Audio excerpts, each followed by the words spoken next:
दोस्तों, ये कहानी उन लोगों के बारे में है जो हमेशा दूसरों की बुरा सोचते हैं। एक बार की बात है, यमराज धरती पर आए थे।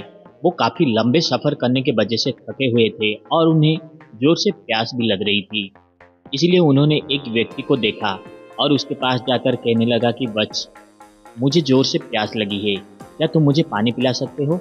वो लड़का 1 मिनट के लिए यमराज को देखा और सोचने लगा, ये कौन है भाई? लगता है कोई ड्रामा कंपनी से भाग कर आ गया है। जो भी हो, ये सोचने के बाद वो लड़का यमराज को एक पानी का गिलास लाकर देता है। पानी पीने के बाद यमराज को बहुत अच्छा लगता है, एक सुकून सा महसूस होता है उन्हें। फिर यमराज कहते हैं कि मैं यमराज हूँ, तुम्हारा प्राण लेने के लिए आया हूँ, मगर मुझे ऐसा लगता है कि तुम एक अच्छे इंसान हो। तुमने मुझे पानी पिलाया है, इसलिए मैं तुम्हें एक वरदान देना चाहता हूँ, मांगो, तुम्हें जो मांगना है मांगो। वो लड़का यमराज की बातें सुनने के बाद कुछ सेकंड के लिए सोचने लगा और कहने लगा कि मुझे मेरा तकदीर बदलने के लिए मुझे एक मौका चाहिए। यमराज उस लड़के की बातें सुनकर हल्का सा मुस्कुराने लगे और कहने लगे कि ठीक है, ये रहा मेरा पुस्तक, इसमें हर इंसान का तकदीर लिखा गया है। इसमें तुम जो बदलाव लाना चाहते हो ला सकते हो, मगर मेरा एक शर्त है, तुम्हारे पास समय सिर्फ 5 मिनट है।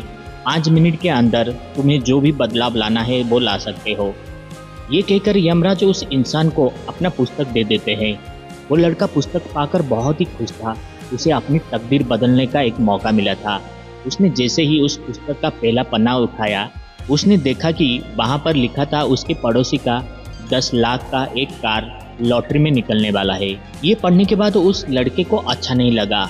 उसके पास दुनिया की तकदीर बदलने का ऑफर था, इसलिए वो लड़का उस पहले पन्ने पर लिख दिया कि अपने पड़ोसी का लॉटरी ना निकले। फिर वो लड़का दूसरा पन्ना उठाया, उसने देखा कि वहाँ पर लिखा था कि उसका एक दोस्त, उसका एक गवर्नमेंट जॉब लगने वाला है। लड़के को अच्छा नहीं लगा, अपने दोस्त का गवर्नमेंट जॉब हो जाएगा, हम सब बेकार घूम रहे हैं। ये सोचकर वो लड़का उस पन्ने पर लिख दिया कि मेरे दोस्त का गवर्नमेंट जॉब ना लगे। फिर उसने तीसरा पन्ना उठाया और वहाँ पर देखा कि वहाँ पर लिखा गया था कि उसके जो मकान मालिक है उसको एक सोने का खजाना मिलने वाला है। वो लड़का को अच्छा नहीं लगा, वो फिर से उस पन्ने में लिख दिया कि मेरे मकान मालिक को कोई भी खजाना ना मिले। इस तरह से वो एक के बाद एक पन्ना उठाता गया और दूसरों के बारे में बुराई लिखता गया।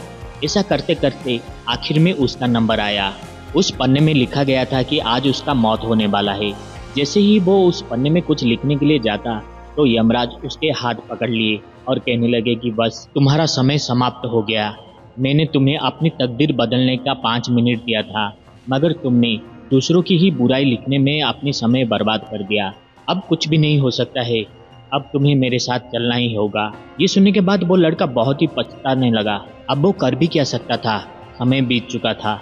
उसे एक मौका मिला था अपनी तकदीर बदलने के लिए, मगर वो दूसरों की बुराई लिखने में ही अपना समय बिता दिया। यही गुण आजकल के समाज में ज़्यादा लोगों के पास दिखने के लिए मिलता है। अगर ईश्वर ने आपको एक अच्छा हुनर दिया है तो उसे एक अच्छे काम पर लगाइए, ना ही दूसरों की बुराई में अपना समय बर्बाद कीजिए। दोस्तों, अगर आप लोगों को ये छोटी सी कहानी पसंद आता है तो वीडियो को एक लाइक और हो सके तो चैनल को एक प्यारा सा सब्सक्राइब जरूर कर दीजिएगा। Thank you.